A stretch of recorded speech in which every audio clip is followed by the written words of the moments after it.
Hello दोस्तों, आप सबका मेरे चैनल किताबों का संसार में स्वागत है। आज हम अध्याय 7 पढ़ेंगे। समृद्ध बनने की असीम शक्ति, डॉक्टर जोसेफ मर्फी। अध्याय 7। अमीर लोग ज़्यादा अमीर बनते हैं। सचमुच अमीर लोग वे हैं जो विचार की सृजनात्मक शक्ति को पहचानते हैं और अपने अवचेतन मन पर संपन्नता और धन दौलत के विचारों की छाप छोड़ते हैं। फलस्वरूप वे जिन चीज़ों के बारे में सोचते हैं वे उनके जीवन में साकार हो जाती हैं। लोग एक खास तरीके से सोचकर अमीर बनते हैं। वे दिखाई देने वाली चीज़ों के बारे में नहीं सोचते हैं, क्योंकि वे जानते हैं कि उनके सतत सृजनात्मक विचार उनके संसार में अपने अनुरूप वस्तुओं को प्रकट कर सकते हैं। गरीबी या अभाव की परिस्थिति में रहने वाले व्यक्ति को अमीर के बारे में सोचने के लिए लगनशील और केंद्रित विचार की ज़रूरत होती है। लेकिन जो भी इस अनुशासित सोच का अभ्यास करता है वह अंततः अनिवार्य तौर पर अमीर बनता है तथा अपनी मनचाही चीज पा लेता है। बाइबल में कहा गया है, जिसके पास है उसे दिया जाएगा, लेकिन जिसके पास नहीं है उसके पास की चीज भी उससे ले ली जाएगी। इसे कहने का एक प्रचलित तरीका यह है, अमीर लोग ज़्यादा अमीर बनते हैं जबकि गरीब लोग ज़्यादा गरीब बनते हैं। इसका अर्थ है कि जो व्यक्ति अपने दिमाग की असीमित अमीरी पर ध्यान केंद्रित करता है वह अधिक सांसारिक वस्तुओं का मालिक बनेगा। जमीन में डाला गया एक बीज सैकड़ों बीजों का उत्पादन करता है। इसी तरह अमीरी के दैवीय बीज कई गुना होकर आपके जीवन में प्रकट होंगे। नज़रिया बदलने से आमदनी बढ़ गई। ज़मीन जायदाद का काम करने वाले एक व्यवसायी ने हाल ही में मुझे बताया कि पहले वह यह सोचता था कि धन या आपूर्ति सीमित है और पूरे अमेरिका की दौलत कुछ बहुत अमीर परिवारों ने अपने कब्जे में कर ली है और वही इसे नियंत्रित करते हैं। वह इसे लेकर बहुत कुंठित और हताश रहता था। अचानक एक दिन उसे यह एहसास हुआ कि उसका वैचारिक दृष्टिकोण गलत है। उसे एहसास हुआ कि अपनी विचलित और कुंठित विचार प्रक्रियाओं द्वारा वह अमीरी के सृजनात्मक बहाव को रोक रहा है। यहाँ पर उसके पत्र का एक हिस्सा दिया जा रहा है। प्रिय डॉक्टर मर्फी, मैंने आपके निर्देशों पर अमल किया। मैंने प्रतिस्पर्धा के विचार को अपने दिमाग से मिटा दिया। मैंने निर्णय लिया कि मैं यहाँ पर सृजन करने आया हूँ और ज़मीन में अरबों डॉलर का अकूत सोना दबा हुआ है जिसे अब तक नहीं खोजा गया है। मैं जानता हूँ कि वह दिन आएगा जब वैज्ञानिक अपनी प्रयोगशाला में कृत्रिम सोना और अन्य सभी धातुएं बनाने में कामयाब हो जाएंगे। मैंने दूसरों के अज्ञान या जागरूकता के अभाव का फ़ायदा उठाकर छलपूर्ण सौदे करना, शॉर्टकट अपनाना और दूसरों को धोखा देना छोड़ दिया। मैंने दूसरों की दौलत और आमदनी से ईर्ष्या करना छोड़ दिया। मैंने तय किया कि मैं सब कुछ पा सकता हूँ और इसके लिए मुझे दूसरों का हिस्सा छीनने की कोई आवश्यकता नहीं है। अब मैं प्रतिस्पर्धी के बजाय सृजनात्मक और सहयोगी बन गया हूँ। 3 महीने से मैं यह प्रार्थना कर रहा हूँ, जितनी तेजी से मैं ईश्वर की असीम दौलत पा सकता हूँ और उसका उपयोग कर सकता हूँ वह उतनी ही तेजी से मेरी ओर प्रवाहित हो रही है। हर व्यक्ति दिनों दिन ज़्यादा अमीर बनता है। इस नए नज़रिए से मेरे जीवन में चमत्कार हो गए हैं और 3 महीनों में ही मेरी आमदनी 3 गुनी बढ़ गई है। उसका करोड़ों डॉलर का फॉर्मूला। एक ड्रग स्टोर्स की बड़ी चेन शुरू करने वाला एक बहुत अमीर व्यक्ति बहुत आध्यात्मिक भी है। उसने एक इमारत के एक कमरे में छोटी सी फार्मेसी से शुरुआत की थी। यह छोटी शुरुआत अंततः करोड़ों डॉलर की एक कंपनी में बदल गई, जिससे हजारों कर्मचारी काम करते हैं और लाभ उठाते हैं। एक दिन लंच के दौरान उसने अपने पर्स से एक छोटा कार्ड निकाल कर मुझे दिया और कहा, यह मेरा करोड़ों डॉलर का फॉर्मूला है। मैं 25 साल से इसे सुबह शाम आजमा रहा हूँ और मैंने इसे कई अन्य लोगों को भी दिया है। जिनमें से कुछ करोड़पति बनने में कामयाब हो चुके हैं और बाकी ने अपनी मर्जी के मुताबिक पैसा हासिल किया है। यह रहा उसका फार्मूला। दोस्तों, यह जो फार्मूला बताया जा रहा है इसको कृपया ध्यान से सुनें और इसमें बताई गई चीज़ों को अपने लाइफ में, अपनी जीवन में इम्प्लीमेंट करें और आपका जीवन भी आसान हो जाएगा और आपको दौलतमंद बनने में आसानी होगी। मैं सारी अमीरी के सर्वव्यापी स्रोत को पहचानता हूँ जो कभी असफल नहीं होता। मुझे अपने हर विचार में दैवी मार्गदर्शन प्राप्त होता है और मैं सभी नए विचारों के अनुरूप खुद को ढाल लेता हूँ। असीम प्रज्ञा मुझे अपने साथी इंसानों की सेवा करने के बेहतर तरीके लगातार बताती है। मुझे मार्गदर्शन मिलता है कि मैं मानव जाति के लिए मददगार प्रोडक्ट्स कैसे बनाऊं। मैं आध्यात्मिक, वफादार, आस्थावान और गुणी कर्मचारियों को आकर्षित करता हूं जो हमारी कंपनी की शांति, समृद्धि और प्रगति में योगदान देते हैं। मैं एक चुंबक हूं और सर्वश्रेष्ठ संभव गुणवत्ता पूर्ण प्रोडक्ट्स तथा सेवाएं देकर बेशुमार दौलत को आकर्षित करता हूं। मैं ईश्वर और दौलत के मूल स्रोत के सतत संपर्क में रहता हूं। असीमित प्रज्ञा मेरी सारी योजनाओं और उद्देश्यों को नियंत्रित करती है। मेरी सफलता का श्रेय इस सत्य को जाता है कि ईश्वर मेरे सभी कार्यों में मुझे राह दिखाता है, मार्गदर्शन देता है और संचालित करता है। मैं अंदर और बाहर हर समय शांति में रहता हूँ। मैं बेहद सफल हूँ। मैं ईश्वर के साथ एक रूप हूँ और ईश्वर हमेशा सफल होता है। मुझे भी अवश्य सफल होना चाहिए। मैं इस वक्त सफल हो रहा हूँ। मैं अपने व्यवसाय की सभी अनिवार्य बातों में माहिर हूँ। मैं अपने आसपास के सभी लोगों और सभी कर्मचारियों के प्रति प्रेम और सद्भाव रखता हूँ। मैं ईश्वर की प्रेम शक्ति और ऊर्जा से अपने दिलो दिमाग को भर लेता हूँ। मुझ में जुड़े सभी लोग मेरी प्रगति, कल्याण और समृद्धि की आध्यात्मिक कड़ियाँ हैं। सारा गुणगान और महिमा ईश्वर की है। इस बेहद सफल व्यवसायी ने अपनी सोची सभी चीज़ों को साकार किया और असंख्य लोगों को लाभ पहुंचाया। जाओ और तुम भी ऐसा ही करो और बहुतों की भलाई करने वाला करोड़पति बन गया। दौलत की राह के अवरोध और उपचार। एक रियल एस्टेट सेल्समैन ने कहा, मुझे कुछ समझ नहीं आ रहा है। मैं दिन भर कड़ी मेहनत करता हूँ। मैं जो प्लॉट और मकान बेचना चाहता हूँ, ग्राहक उन्हें देखते तो हैं लेकिन खरीदते नहीं हैं। मेरे ही ऑफिस के बाकी सेल्समैन हर दिन बिक्री कर रहे हैं। दरअसल उसका अवरोध उसके दिमाग के भीतर था।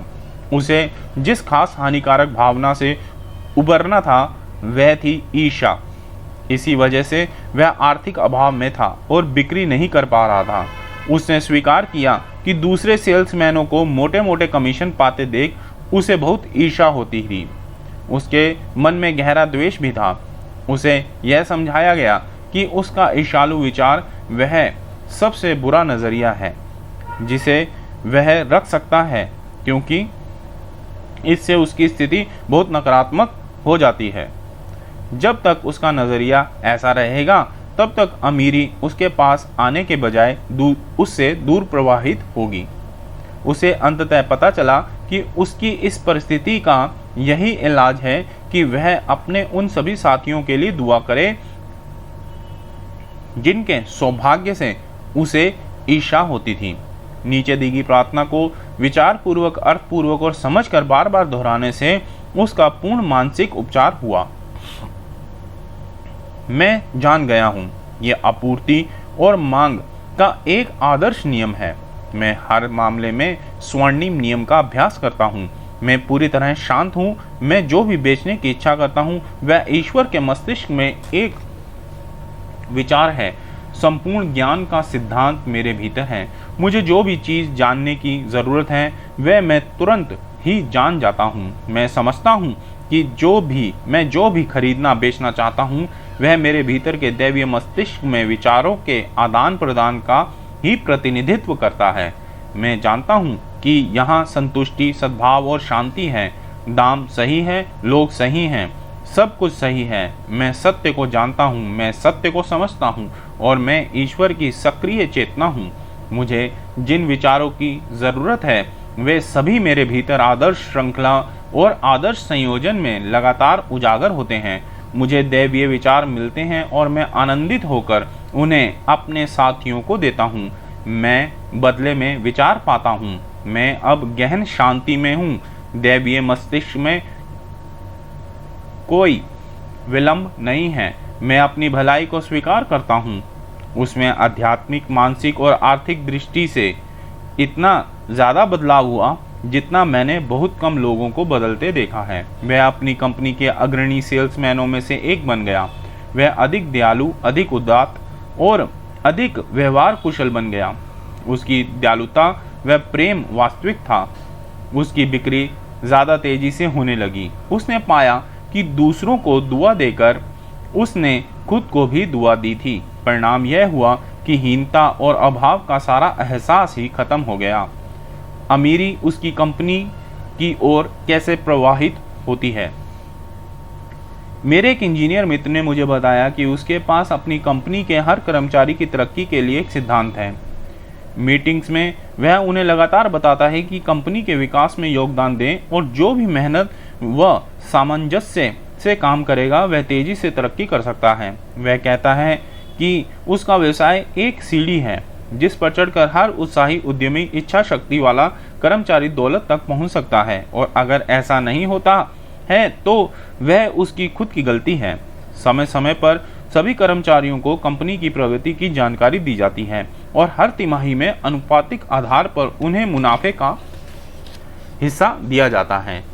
उसने वर्षों से कर्मचारियों को नहीं बदला है। नतीजा यह है कि उसने अपनी कंपनी को बहुत निष्ठावान और बेहद सहयोगी औद्योगिक परिवार बना लिया है। कर्मचारियों से में प्रतिस्पर्धा के बजाय सहयोग का भाव नजर आता है। नए खाते और शाखाएं खुल रही हैं और इस इंजीनियरिंग कंपनी में सभी ओर से दौलत प्रवाहित हो रही है।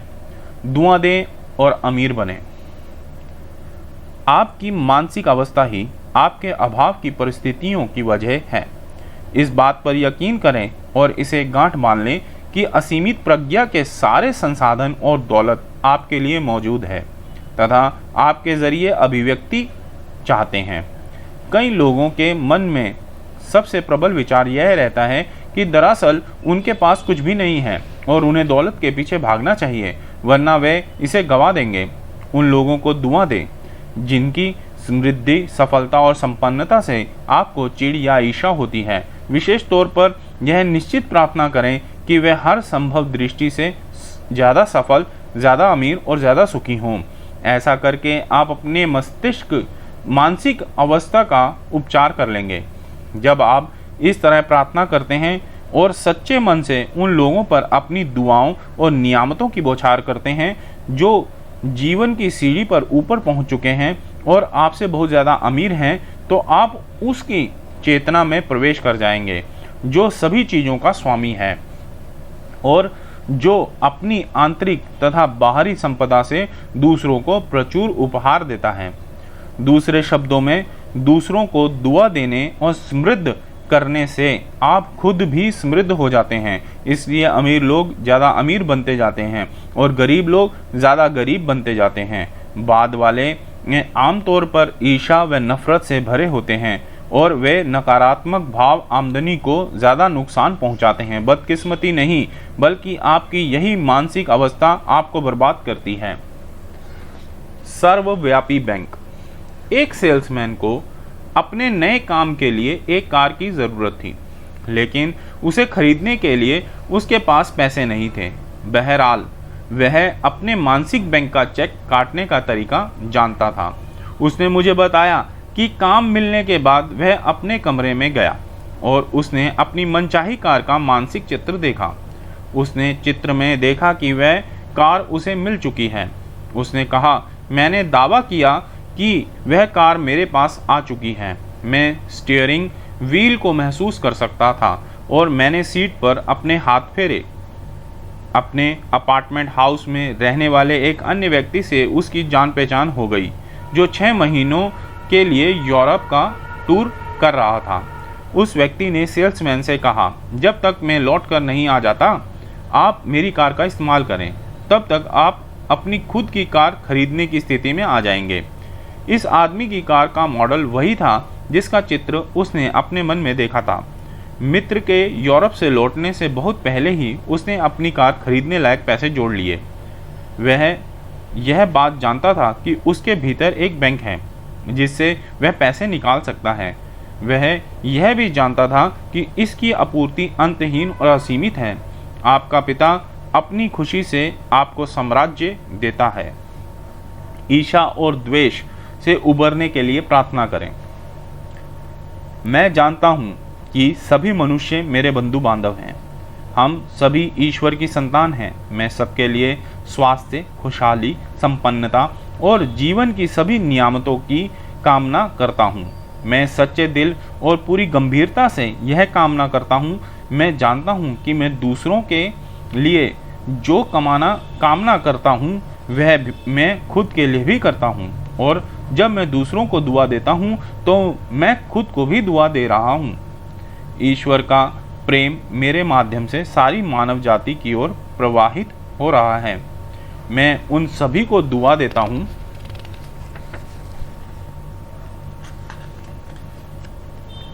हूँ जो मुझसे ज़्यादा अमीर हैं। मैं उन लोगों को भी दुआ देता हूँ जो मेरी आलोचना करते हैं और मेरे बारे में बुरी बातें करते हैं। मैं अपने सभी सहकर्मियों को सफल और दौलतमंद बनते देखना चाहता हूँ, और उन्हें दौलतमंद बनते देखकर मुझे खुशी होती है। मैं अपने दिमाग की खिड़कियाँ खोलता हूँ और स्वर्ग की दौलत को अंदर आने देता हूँ।